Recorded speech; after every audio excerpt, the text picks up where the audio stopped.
Hawak ko ngayon yung cellphone ng isang senior citizen na nahack at currently yung scammer ay kumukuha ng libo-libong pera sa mga contacts niya sa social media. Story time.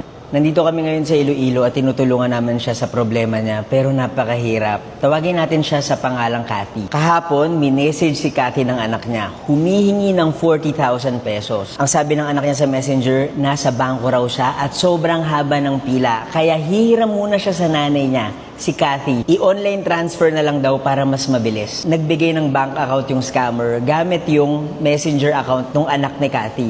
At dahil nga naniniwala siyang anak naman na yun, nagbigay naman ng 40,000 pesos si Cathy. Sinend niya online. Ang hindi alam ni Cathy, scammer pala yung kausap niya at nahack yung messenger ng anak niya. Buti na lang nag-fail yung transaction kasi may limit yung amount na pwede niyang i-bank transfer. Hindi pa dun tumigil yung scammer at minessage pa rin si Cathy. This time, hinihingi yung cellphone number niya.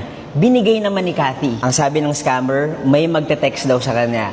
At isend daw sa kanya yung code na ibibigay nung text message.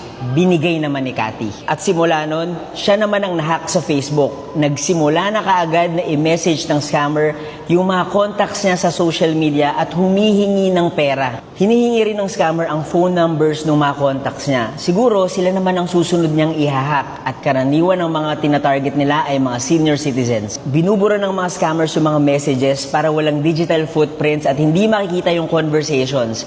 Nalalaman na lang ni Cathy na binubudol sila dahil tumatawag sa phone number niya yung mga kaibigan niya. Humingi na ng tulong sa amin si Cathy. Pinalitan namin yung password niya, pero nandun pa rin yung hacker, may access pa rin sa FB account niya. Sinusubukan namin i-log out yung mga devices na ginagamit ng mga hackers. Nakita namin na nandun sila sa Rizal at sa Quezon Province. So ano nang ginagawa namin ngayon? Iniisa-isa ni Cathy yung mga messenger contacts niya saying na nahack siya.